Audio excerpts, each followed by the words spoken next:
Hey guys, Jeff Bangerter back with you. Want to talk a little bit more about 1031 exchanges into a Delaware Statutory Trust, again a securitized, fractionalized real estate program. So today I want to talk a little bit about volatility because there's always a trade-off, right? In every investment, there is no perfect investment, and so we all understand volatility. The stock market obviously creates quite a bit of volatility. So we've seen that. Many of us are also invested in the stock market. I certainly manage money in the stock market. I'm invested in the stock market. But I like real estate because it adds a bit of stability to it. Well, there's a lot of ways to own real estate. You can own a real estate investment trust. And if you own a publicly traded real estate investment trust, you're going to have volatility just like the stock market in your real estate. And so, that's not the end of the world. I just want you to know that you're kind of getting both.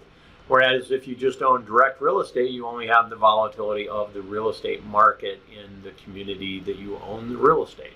And so I think that there is a place for all types of assets. So the benefit of the Delaware Statutory Trust, the DST, is that it is private real estate. It is not publicly traded.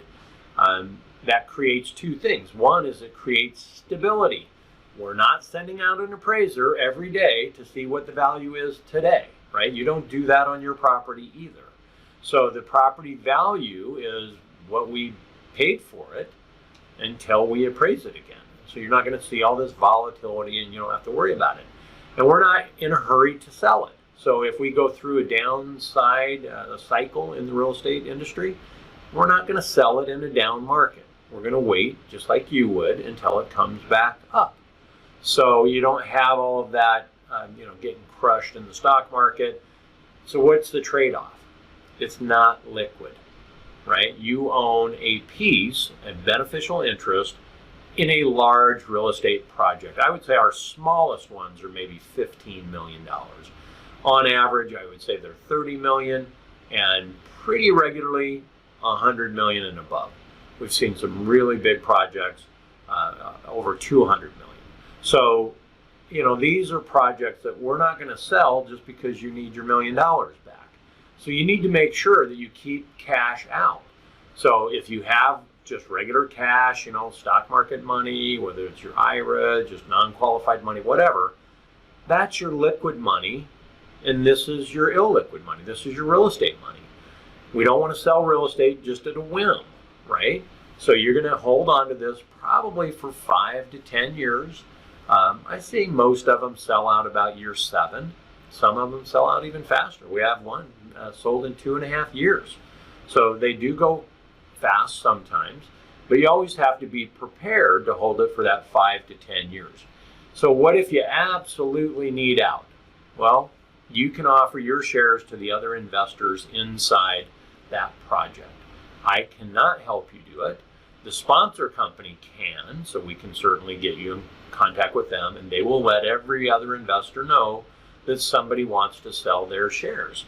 Now, I want you to think about that for a second. If you're the person being approached that, hey, somebody wants out, are you going to give them a great deal, or are you going to, give them a little discount, right? I'll buy it, but I'm not going to give you 100 cents on the dollar. I think you should be prepared for that, just the reality of life, right? So if you need out, you may not get out at 100 cents on the dollar. You really want to hold this until the sponsor company sells it, until it's appropriate, and really realize the full capital appreciation of the project as well. So illiquid, you need to remember that. Just like any real estate transaction, there's going to be a lot of stuff involved in, what's the right time to sell. So these are professional real estate management companies. They're going to manage it to its highest and best use, and they're going to try to liquidate it at the appropriate time. And so I've seen right now, we're in 2019 as I'm shooting this video, I have one of the companies that owns some student housing, and they think it's the right time, so they actually just put several of their properties up for sale. So they're looking for the right exit point, and they want to make money for you because they want you to come back and do it again with them. So I hope that helps you understand a little bit of the illiquidity The volatility is actually much less than the stock market. So there certainly is risk. I don't want to make it seem like there's no risk here. We own real estate. And if there's a mortgage on it, let's play the devil's advocate for a minute. Let's say we were to go out and do a Delaware Statutory Trust of a Sears building.